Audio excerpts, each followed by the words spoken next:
दोस्तों आज की इस वीडियो में हम लोग इस तरह के प्रश्नों का गुणनखंड ज्ञात करना सीखेंगे। तो यहाँ पे आप लोग पहला प्रश्न देख सकते हैं, हम लोग इसका गुणनखंड करेंगे और इसका गुणनखंड करेंगे। तो मैं आपको पहले ही बता देता हूँ कि जितने भी गुणनखंड वाले सवाल होते हैं वो केवल 4 प्रकार के होते हैं। तो इस वीडियो में हम लोग उन्हीं चारों प्रकारों में से पहले फर्स्ट टाइप के हम लोग गुणनखंड सीखेंगे। ठीक है, यानी कि आपको मैं चारों प्रकार के गुणनखंड सिखाऊंगा, लेकिन हर एक प्रकार के लिए अलग अलग वीडियो आएगा, तभी आप लोग अच्छे से सीख पाएंगे। तो उन्हीं में से ये पहला प्रकार का गुणनखंड है। आप लोग देख ही सकते हैं कि सब प्लस प्लस में है, ये भी प्लस प्लस में है। ठीक है, तो आप लोग इस वीडियो को पूरे अच्छे से समझिएगा, क्योंकि ये अभी पहला प्रकार का गुणनखंड है। तो अगर आप लोग इसे अच्छे से समझ लेते हैं तो फिर जो मैं आगे वाला गुणनखंड बताऊंगा आप लोग उसे भी अच्छे से समझ पाएंगे। और अगर आप कक्षा 8 में पढ़ते हैं या फिर कक्षा 8 से ऊपर वाली क्लास में पढ़ते हैं तो आपको गुणनखंड किसी भी कीमत पे आना ही चाहिए। ठीक है, तो आप लोग अगर अच्छे से समझना चाहते हैं गुणनखंड को तो आप लोग इस वीडियो को शुरू से लेकर अंत तक जरूर देखिए, तभी आपको अच्छे से समझ आ पाएगा। और मैं वीडियो के लास्ट में आपसे एक सवाल भी पूछूंगा। तो चलिए वीडियो शुरू करते हैं। तो देखिए पहला प्रश्न है 2x² + 7x + 6। तो इसका गुणनखंड करने से पहले हमें सबसे पहला काम क्या करना रहता है। देखिए इसमें हम लोग सबसे पहला काम क्या करेंगे, जो लास्ट में संख्या दिया है इस संख्या का गुणा हम लोग x² के पहले जो संख्या रहेगा उसमें करेंगे। यानी कि 6 का गुणा हम लोग 2 में करेंगे तो कितना होगा, 6 दूनी 12। यानी कि जब भी आप इस तरह के सवालों का गुणनखंड करेंगे तो लास्ट वाली संख्या का गुणा आप लोग इस वाली संख्या में जरूर करेंगे। सबसे पहला काम यही होता है। तो 6 दूना 12 हो गया। अब ये जो 12 आया है आपको ऐसी दो संख्या खोजना है, ध्यान से सुनिएगा। आपको ऐसी दो संख्या खोजना है जिनका गुणा करें तो 12 आना चाहिए और उनको जोड़ने पर 7 आना चाहिए।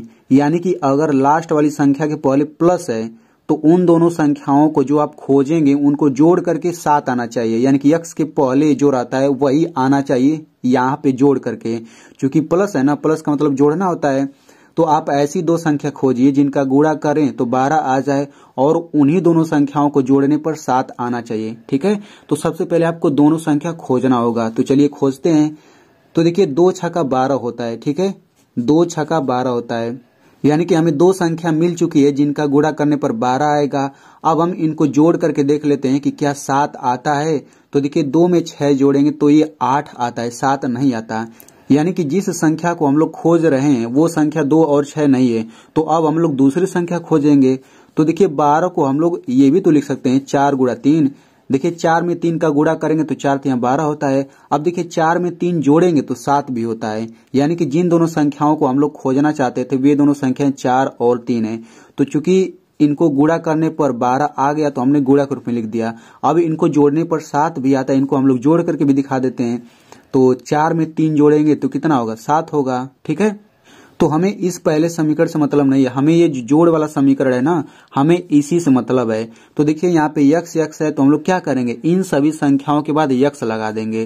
तो ये हो जाएगा 4x + 3x = 7x। यानी कि ये जो समीकरण है ना प्लस वाला, इसी में बस हमने x लगा दिया। आप लोग ध्यान से समझिए, बहुत ही आसान है।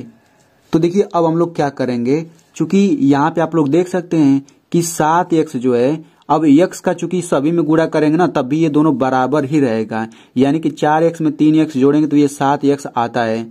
अगर आपको इस तरह का जोड़ अच्छे से समझना है तो आप लोग इस वीडियो को देख सकते हैं।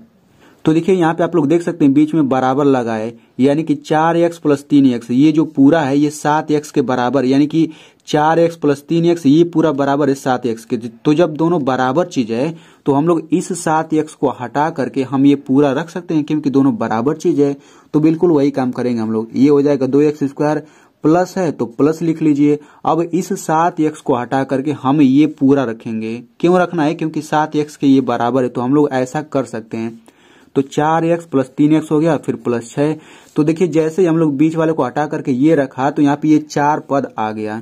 अब हम लोग इन चारों पदों को विस्तार से लिखेंगे। अब ये विस्तार से कैसे लिखना है देखिए ध्यान से। तो इसे विस्तार से लिखने से पहले हम लोग यहाँ पे कुछ बेसिक समझ लेते हैं।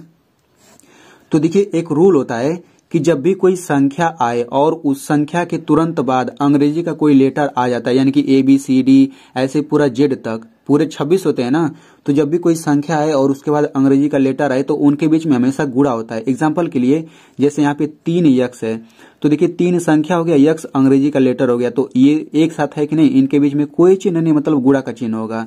तो 3 यक्स का मतलब 3 गुणा यक्स। वैसे ही मान के चलिए 3 यक्स स्क्वायर है, तो इसका मतलब क्या हो जाएगा 3 गुणा एक्स स्क्वायर, क्योंकि ये संख्या हुआ, ये अंग्रेजी का लेटर हुआ। अब यहाँ पे एक रूल और समझ लीजिए कि यक्स स्क्वायर का मतलब क्या होता है, यक्स पर ये 2 घात है ना, तो इसका मतलब होगा यक्स का 2 बार गुणा।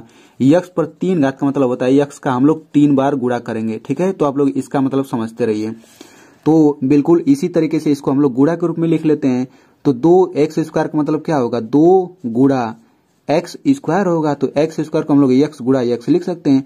तो इसका हम लोग विस्तार रूप इतना लिख दिया। अब यहाँ पे प्लस है तो प्लस लिखिए। अब देखिए 4 एक्स को हम क्या लिख सकते हैं, तो देखिए 4 एक्स को हम 4 गुणा एक्स लिख सकते हैं, लेकिन हम 4 को 2 गुणा 2 भी तो लिख सकते हैं। 4 को हम लोग 2 गुणा 2 भी तो लिख सकते हैं। यानी कि जो शुरू में संख्या रहता है ना, उस संख्या को हम लोग इस तरीके से कर लेते हैं। यहाँ पे आप लोग देख लीजिए, जैसे यहाँ पे 4 है तो हम 4 को ऐसे कर लेंगे, 2 दूना 4, 2 एकम 2, यानी कि अब हम लोग 4 को 2 गुणा 2 करके लिखेंगे। ठीक है, फिर प्लस। अब देखिए यहाँ पे 3 एक्स है तो ये हो जाएगा 3 गुणा एक्स। अगर हम लोग 3 को इस तरह से करेंगे तो 3 एक ही बार में कटेगा, तो केवल 3 नहीं आएगा। अब ऐसे ही 6 है तो हम यहाँ पे प्लस लिख लेते हैं। अब 6 को ऐसे कर लेते हैं, तो 6 किससे कटेगा, 2 3 6, 3 एकम 3, यानी कि 6 को हम 2 गुणा 3 लिख सकते हैं। तो यहाँ पे 2 गुणा 3 लिख लीजिए। अब देखिए हमने सभी को विस्तार रूप में लिख लिया। ये आपका पहला पद हो जाएगा, ये दूसरा पद, ये तीसरा पद, ये चौथा पद। अब आपको 2-2 पदों का जोड़ा बनाना है, यानी कि ये दोनों पद ले लीजिए और ये दोनों पद। ठीक है, इसके बाद अब आपको दोनों पदों में से कॉमन लेना रहता है। तो देखिए मैं आपको बताना चाहता हूँ कॉमन का मतलब क्या होता है। सबसे पहले आपको इन दोनों पदों में कॉमन लेना है। तो कॉमन का मतलब होता है जो दोनों में हो। तो देखिए इसमें 2 है, इसमें भी 2 है, इसमें यक्स है, इसमें भी यक्स है। ठीक है, यानी कि इन दोनों में क्या क्या है, इन दोनों में 2 और यक्स है, तो 2 यक्स कॉमन हो जाएगा। कॉमन क्या होता है, कोष्टक के बाहर कॉमन होता है। तो देखिए 2 यक्स तो बाहर हो गया, अब कोष्टक के अंदर ये यक्स बचेगा, प्लस है तो प्लस लिखिए, ये 2 बच जाएगा। तो बस कॉमन आसानी से हो गया। अब इन दोनों में से कॉमन लेते हैं, तो देखिए इसमें 3 है, इसमें भी 3 है, बस केवल 3 ही दोनों में है। तो यहाँ पे प्लस है तो हम यहाँ पे प्लस लिख लेते हैं, 3 कॉमन है तो 3 लिखिए, फिर कोष्टक लगा दीजिए। अब ये यक्स बच जाएगा, प्लस लिखिए, 2 बच जाएगा। तो बस यहाँ पे आसानी से कॉमन हो गया। तो देखिए जब भी आप कॉमन लेंगे ना, तो यहाँ पे कोष्टक में जो आएगा सेम यहाँ पर भी आएगा। अगर आपको सेम नहीं आ रहा है ना, दोनों सेम चीज, तो गलत है आपका। अब दोनों सेम चीज को यहाँ पे सबसे पहले लिख लीजिए, यानी कि इन दोनों को हमने यहाँ पे लिख लिया। अब दूसरे कोष्टक में इतना लिखिए प्लस इतना, तो 2x प्लस 3, बस इसका गुणनखंड यही हो गया। तो इस तरीके से हमने पहला गुणनखंड कर लिया। अब इसी तरीके से हम लोग दूसरा गुणनखंड भी कर लेते हैं। तो दूसरा सवाल है x square plus 5x plus 6, तो इसका गुणनखंड बिल्कुल उसी तरीके से करेंगे। तो देखिए सबसे पहला काम हमें लास्ट वाली संख्या का एक्स स्क्वायर के पहले जो संख्या रहता है उसमें गुणा करते हैं। तो यहाँ पे तो कोई संख्या है ही नहीं, तो जब कोई संख्या नहीं रहता तो हम लोग 1 मान लेते हैं, यानी कि 6 का गुणा 1 में करेंगे कितना आ जाएगा, 6 आ जाएगा। ठीक है, यहाँ पे 1 आप लोग दिमाग में रखिए। तो 6 का गुणा 1 में करेंगे 6 आ जाएगा। अब ऐसी 2 संख्या खोजिए जिनका गुणा करें तो 6 आ जाए और उन्हीं को जोड़ने पर 5 आना चाहिए। तो ये तो बहुत ही सिंपल है, 3 में 2 का गुणा करेंगे तो 6 आ जाएगा और 3 में 2 जोड़ेंगे तो 5 भी आ जाएगा। यानी कि जिस संख्या को हम लोग खोज रहे थे वे दोनों संख्या 3 और 2 है। अब बिल्कुल उसी तरीके से हमें इस समीकरण से मतलब है ना प्लस वाले से, तो इन सभी के बाद x लगा लेते हैं। तो 3x प्लस 2x बराबर 5x हो गया। ठीक है, तो अब हम लोग क्या करेंगे, चूंकि 5x पूरा इसके बराबर है तो हम लोग इस 5x को हटा करके ये पूरा रख लेते हैं। तो ये हो जाएगा एक्स स्क्वायर प्लस है, प्लस लिखिए, 5x को हटा करके आप ये पूरा ये रख लीजिए। तो 3x प्लस 2x प्लस 6 इतना हो गया। तो अब देखिए 4 पद हो गया। तो 4 पद हो गया तो कोई बात नहीं, अब हम लोग इसको विस्तार रूप में लिख लेते हैं। तो एक्स स्क्वायर को क्या हमने बताया, यक्स गुणा यक्स, प्लस है तो प्लस लिखिए।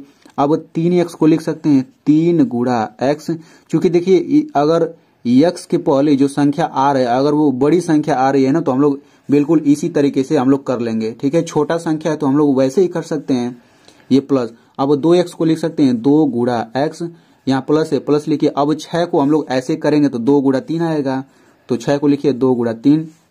अब देखिए शुरू के 2 पद ले लीजिए और बाद के 2 पद, इन दोनों में से कॉमन ले लीजिए। तो इसमें x है, इसमें भी x है, यानी कि इन दोनों में से x कॉमन हो गया। तो x कॉमन हो जाएगा तो क्या बचेगा, x बच जाएगा, प्लस है प्लस लिखिए 3 बच जाएगा। अब यहाँ पे प्लस है तो प्लस लिखिए, इन दोनों में से कॉमन क्या है, इसमें 2 है, इसमें भी 2 है, यानी कि 2 कॉमन हो गया तो बचेगा क्या, ये x बच जाएगा, ये 3 बच जाएगा। ठीक है, अब आप देख सकते हैं कि कॉमन लेने के बाद दोनों में कोष्टक में सेम चीज आ रहा है, तो यहाँ पे एक कोष्टक में x + 3 हो जाएगा, दूसरे कोष्टक में x + 2 हो जाएगा, x + 2। तो इस तरीके से इसका भी गुणनखंड हो गया। तो आई होप आपको बहुत ही अच्छे से समझ आया होगा। अब मैं आपको गुणनखंड का सवाल देता हूं, तो आप लोग इसका गुणनखंड करके कमेंट में जरूर लिखिएगा, x² + 7x + 10। देखते हैं कितने लोग सही जवाब दे पाते हैं।